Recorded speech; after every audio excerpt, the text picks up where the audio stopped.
अस्सलाम वालेकुम स्टूडेंट्स, जैसे कि हमने कल बात की थी कंपनी अकाउंट्स की थ्योरी पे, जिसमें हमने डिस्कस किया था कि कंपनी के बिगनिंग एक्सपेंसेस कंपनी कहाँ रिकॉर्ड करती है।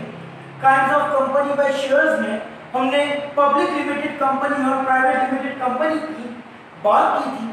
उसके बाद हमने डिस्कस किया था कि procedure of issuance of shares क्या है। तो आज का दिन अपने टॉपिक को आगे बढ़ाते हुए हम टॉपिक शुरू कर रहे हैं कंपनी अकाउंट्स का रिटेन अर्निंग। जैसे कि कल हमने देखा था हमारी वीडियो 1 में कंपनी थ्योरी करते हुए कि रिटेन अर्निंग का एक नाम एक्यूमुलेटेड प्रॉफिट भी है, एक नाम अनडिस्ट्रीब्यूटेड प्रॉफिट भी है, और इसे कंपनी का डिस्पोजल ऑफ नेट इनकम भी कहा जाता है। अच्छा जी, नॉर्मली जब भी रिटेन अर्निंग का सवाल आता है तो वो आपसे 3 रिक्वायरमेंट पूछता है। नंबर 1 आपसे कहता है जर्नल बनाए, नंबर 2 आपसे कहता है स्टेटमेंट ऑफ रिटेन अर्निंग या फिर उसका टी अकाउंट बनाए, और तीसरा वो आपसे कहता है शेयर होल्डर इक्विटी बनाए। तो हम तमाम चीजों को स्टेप बाय स्टेप डिस्कस करेंगे।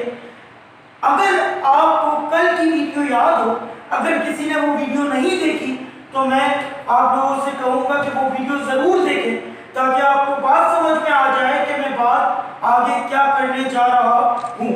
सर, कल हमने डिस्कस ये किया था कि कंपनी के पास सोर्सेज ऑफ फंड्स 2 होते हैं। जब भी कंपनी को फाइनेंस की जरूरत होती है उसके बाद 2 सोर्सेज होते हैं, नंबर 1 शेयर्स, नंबर 2 डिबेंचर्स। तो सर अब मैं बात ये कर रहा हूं कि for example company debentures issue कर चुकी, कंपनी शेयर इशू कर चुकी है, कंपनी ने उस अमाउंट को अपने ऑपरेशंस में इन्वेस्ट कर दिया है और कंपनी उससे नेट प्रॉफिट अर्न कर चुकी है। अब सर हम उससे आगे बात कर रहे हैं कि कंपनी जितना भी नेट प्रॉफिट अर्न करेगी वो पूरे का पूरा ट्रांसफर कर देगी रिटेन अर्निंग, और उसके बाद रिटेन अर्निंग अकाउंट से सिर्फ 3 वजूहात से पैसे निकाले जाते हैं। अगर कंपनी को लॉस हो जाए, नंबर 2 अगर कंपनी ने अपने फ्यूचर के लिए कुछ अमाउंट अप्रोप्रिएट करनी है, सेव करनी है, यानी कि रिजर्व्स निकालने हैं तो निकाली जाती है, और तीसरा है अगर कंपनी ने कुछ amount as a profit shareholder को देनी है, यानी डिविडेंड देना है, तो हम रिटेन अर्निंग में से निकालते हैं। रिटेन अर्निंग जब भी इंक्रीज होगा तो क्रेडिट होगा, और जब भी डिक्रीज होगा तो डेबिट किया जाएगा। तो इसी तरीके से क्योंकि कंपनी को नेट प्रॉफिट हुआ है और कंपनी उस नेट प्रॉफिट को रिटेन अर्निंग में ट्रांसफर कर रही है, तो हम एंट्री क्या बनाएंगे? हम एंट्री बनाएंगे expense and revenue summary debit, retain earning credit. Sir, expense and revenue summary income statement का दूसरा नाम है। इसे एक और नाम से मुखातिब किया जाता है और वो नाम है प्रॉफिट एंड लॉस अकाउंट। तो सर मैंने इनकम स्टेटमेंट से प्रॉफिट निकालकर उसे रिटेन अर्निंग में ट्रांसफर कर दिया है, इसलिए expense and revenue summary debit हो गई है, और रिटेन अर्निंग क्योंकि इंक्रीज हो गया है तो वो क्रेडिट हो गया। सर अगर इसी के बरक्स ये हो जाए कि कंपनी को नेट लॉस हो जाए तो फिर क्या होगा? फिर ये होगा कि रिटेन अर्निंग कम हो जाएगा तो डेबिट हो जाएगा और expense and revenue summary credit हो जाएगी। यहाँ पे मैंने उसकी नरेशन भी लिख दी है, आप लोग अगर उसे देख पा रहे हो। इसके बाद हम आगे बात करते हैं कि सर मैंने आपसे कहा था रिटेन अर्निंग के कम होने की एक वजह डिविडेंड भी है, कि कंपनी जब डिविडेंड डिक्लेयर करती है तो वो एक अमाउंट रिटेन अर्निंग से निकाल लेती है और उसे एज अ डिविडेंड जो है वो लायबिलिटी में रिकॉर्ड कर देती है, यानी कि उसकी अकाउंट की एंट्री बनती है रिटेन अर्निंग क्योंकि कम हो गया डेबिट हो जाएगा, और डिविडेंड पेबल जो कि मेरी लायबिलिटी है वो इंक्रीज हो जाएगी तो क्रेडिट हो जाएगा। सर इसके बाद 4th एंट्री में हम ये कर रहे हैं कि हम पैसे एप्रोप्रिएट कर रहे हैं, प्रॉफिट को एप्रोप्रिएट कर रहे हैं फॉर फ्यूचर रिजर्व्स। तो मैं क्या कर रहा हूं कि मैंने रिटेन अर्निंग को कम कर दिया, तो जब रिटेन अर्निंग कम होगा तो डेबिट हो जाएगा, और रिजर्व्स जो कि मेरी इक्विटी का पार्ट है, इक्विटी जब भी इंक्रीज होती है क्रेडिट होती है।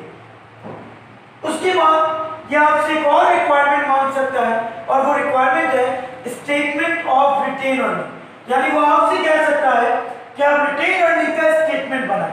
देखिए रिटेन अर्निंग के स्टेटमेंट में हमें वही चीजों का ख्याल रखना है कि क्या चीज की वजह से रिटेन अर्निंग इंक्रीज होगा, और किस चीज की वजह से रिटेन अर्निंग डिक्रीज होगा। सर सबसे पहले हम ले लेंगे रिटेन अर्निंग का ओपनिंग बैलेंस। ये वो बैलेंस है जो कि लास्ट ईयर का क्लोजिंग बैलेंस है। जो लास्ट ईयर का क्लोजिंग बैलेंस होता है वो इस साल का ओपनिंग बैलेंस होता है। तो सर मैंने रिटेन अर्निंग का ओपनिंग बैलेंस ले लिया, इसमें मैं ऐड कर दूंगा अगर कंपनी को कोई नेट प्रॉफिट हुआ है तो मैं रिटेन अर्निंग में जाकर उसे ऐड कर दूंगा। इसके अलावा अगर कंपनी को नेट लॉस हुआ है तो वो रिटेन अर्निंग में से लेस कर दिया जाएगा, क्योंकि उसकी वजह से रिटेन अर्निंग का अकाउंट कम हो जाता है। इसके बाद रिटेन अर्निंग से जैसे कि मैंने बताया था दो चीजें निकाली जाती हैं, number 1 dividends, number 2 reserve. Sir dividend दो तरीके के होते हैं, number 1 cash dividend, number 2 stock dividend.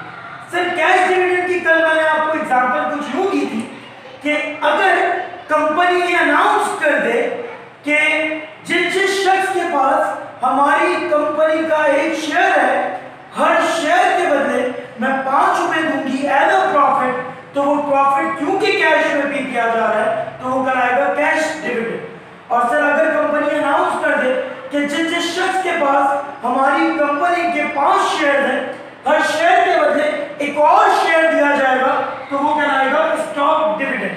तो सर अगर कंपनी ने कुछ डिविडेंड डिक्लेयर किए हैं तो अगर कैश डिविडेंड डिक्लेयर किया है तो वो कहलाएगा कैश डिविडेंड पेएबल, और स्टॉक डिविडेंड डिक्लेयर किया है तो वो कहलाएगा स्टॉक डिविडेंड पेएबल।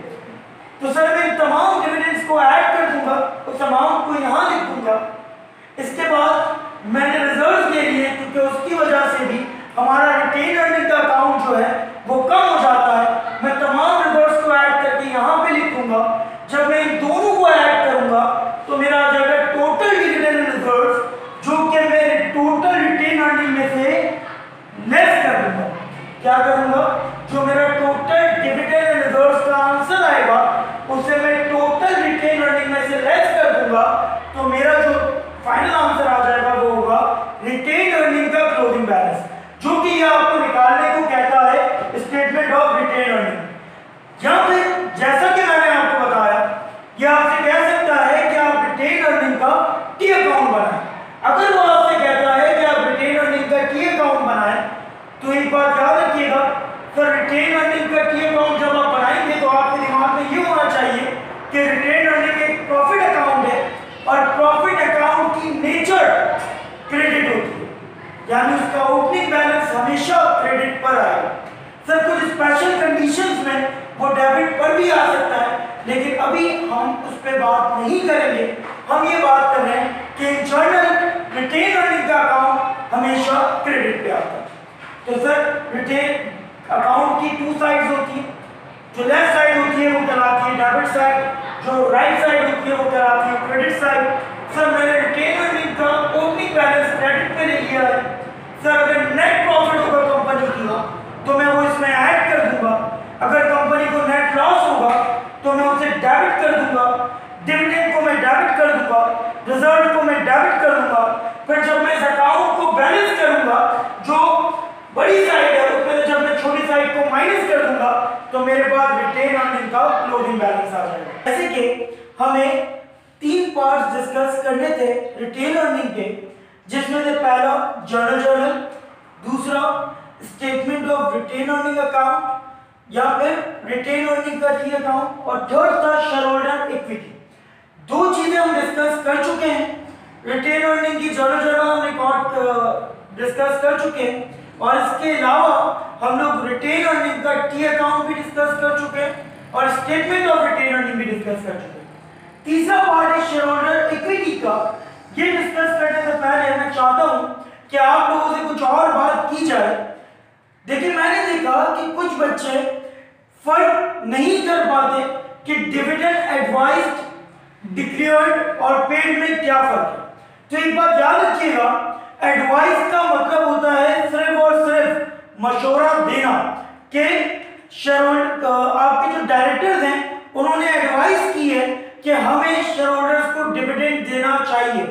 अब तक डिक्लेयर्ड नहीं हुआ, अब तक अनाउंस नहीं हुआ, तो वो कहलाएगा एडवाइस, और अकाउंट्स में इसका कोई ट्रीटमेंट मौजूद नहीं है, क्योंकि अकाउंट सिर्फ और सिर्फ मनी मेजरमेंट को रिकॉर्ड करता है, एडवाइस या ऑफर को रिकॉर्ड नहीं करता, प्रपोजल को रिकॉर्ड नहीं करता। सेकंड पॉइंट है डिक्लेयर। डिक्लेयर का मतलब होता है अनाउंस करना, कि कंपनी ने अनाउंस कर दिया है कि हम डिविडेंड देंगे। अब कंपनी चाहे तो कैश डिविडेंड दे, चाहे तो स्टॉक डिविडेंड दे, लेकिन कंपनी जैसे ही अनाउंस कर देगी, अब कंपनी के ऊपर ऑब्लिगेशन है कि उसने डिविडेंड पे करना ही है। तो उसे हम कहते हैं डिक्लेयर डिविडेंड, और उसे हम रिकॉर्ड कर देंगे अपनी करंट लायबिलिटी में जाकर। उसे हम रिकॉर्ड करेंगे अपनी करंट लायबिलिटी में जाकर, और जैसे ही ये डिविडेंड पे हो जाएगा हम उसकी एक अलग एंट्री बना देंगे। सर बात ये हो रही है कि सर अगर डिविडेंड डिक्लेयर हो गया है तो उसका अकाउंटिंग ट्रीटमेंट क्या होगा? अगर डिविडेंड आप डिक्लेयर कर चुके हैं तो उसका अकाउंटिंग ट्रीटमेंट कुछ इस तरीके से होगा कि क्योंकि आप डिक्लेयर करते हो उसे रिटेन अर्निंग से निकालेंगे, तो सर रिटेन अर्निंग हमारा कम हो जाएगा। रिटेन अर्निंग जब भी कम होता है डेबिट होता है, और क्योंकि आपने डिविडेंड डिक्लेयर किया है तो डिविडेंड आपकी लायबिलिटी है। लायबिलिटी जब भी इंक्रीज होगी क्रेडिट होगी, तो डिविडेंड पेबल क्योंकि इंक्रीज हुआ है तो आप क्रेडिट करेंगे। ये डैश लगाने का मकसद ये है कि ये डिविडेंड कैश डिविडेंड भी हो सकता है और स्टॉक डिविडेंड भी हो सकता है। अब सर दूसरी बात यह है कि पेड, सर जब मैं डिविडेंड पे करूंगा तो मैं क्या एंट्री बनाऊंगा? याद रखिएगा, जब आप डिविडेंड पे करेंगे तो आपने अपनी ऑब्लिगेशन जो है वो रिकॉर्ड कर चुके हैं डिविडेंड पेबल के नाम से। जब ये इंक्रीज हुई थी तो आपने क्रेडिट किया था, अब आप उसे पे करने जा रहे हैं तो डिविडेंड पे हो गया आपका, तो आपकी लायबिलिटी कम हो जाएगी। लायबिलिटी कम होगी तो डेबिट हो जाएगी, तो डिविडेंड पेबल डेबिट, और आपका बैंक क्रेडिट, कि बैंक वारंट इशू कर देगा डिविडेंड के, जिसकी मदद से शेयर होल्डर्स को डिविडेंड दे दिया जाएगा। सर अब बात हो रही है कि अगर ये स्टॉक डिविडेंड होता, सर ये बात तो हो रही थी कैश डिविडेंड की, कि कैश डिविडेंड को बैंक के जरिए पे कर दिया गया। अगर ये बात होती स्टॉक डिविडेंड की, तो सर स्टॉक डिविडेंड में हम क्योंकि शेयर इशू करते हैं तो एंट्री क्या बनेगी देखिएगा। तो सर एंट्री बन जाएगी स्टॉक डिविडेंड पेबल डेबिट, क्योंकि स्टॉक डिविडेंड पेबल हमारी लायबिलिटी है। जब मैं उस लायबिलिटी को पे ऑफ कर रहा हूं तो लायबिलिटी कम हो जाएगी तो डेबिट हो जाएगी, इसलिए स्टॉक डिविडेंड पेबल को मैंने डेबिट कर दिया, और मैं उसके बदले शेयर इशू करूंगा।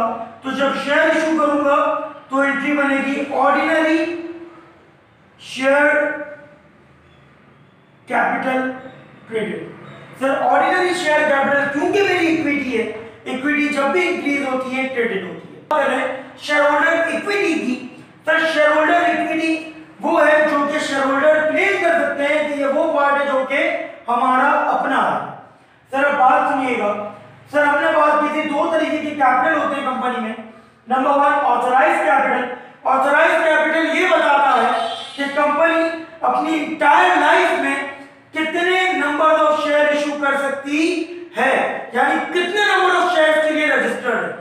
और पेड अप कैपिटल ये बताता है कि कंपनी अब तक कितने शेयर इशू कर चुकी है। तो सर ऑथराइज कैपिटल हमारे किसी काम का नहीं होता, ये सिर्फ और सिर्फ इंफॉर्मेशन के लिए हम ऑथराइज शेयर होल्डर इक्विटी में दिखाते हैं ताकि हम अपने फाइनेंशियल यूजर्स को अट्रैक्ट कर सकें। सर बात हो रही है पेड अप कैपिटल की। पेड अप कैपिटल का मतलब यह है कि कंपनी अब तक कितने नंबर ऑफ शेयर इशू कर चुकी है, उसकी टोटल अमाउंट में हम रिटेन अर्निंग का एंडिंग बैलेंस ऐड कर देंगे। याद रखिएगा ये वो बैलेंस है जो आपने स्टेटमेंट ऑफ रिटेन अर्निंग से निकाला है या टी अकाउंट से निकाला है, वो हम यहां पे लिख देंगे। फिर जितने भी रिजर्व्स थे, अब उनका नाम कोई भी क्यों ना हो, रिजर्व फॉर कॉन्टिजेंसीज क्यों ना हो, रिजर्व फॉर प्लांट एक्सटेंशन क्यों ना हो, reserve for redemption of debenture क्यों ना हो, रिजर्व फॉर बिल्डिंग क्यों ना हो, रिजर्व फॉर मशीनरी क्यों ना हो, वो तमाम के तमाम रिजर्व हम उनके नाम से रिकॉर्ड करते चले जाएंगे और उनकी वैल्यू यहाँ पे ऐड करते चले जाएंगे।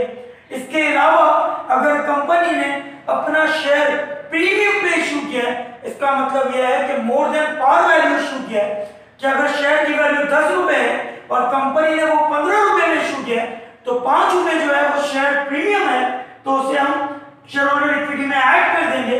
इसे हम कैपिटल गेन भी कहते हैं, इसे हम कैपिटल गेन भी कहते हैं।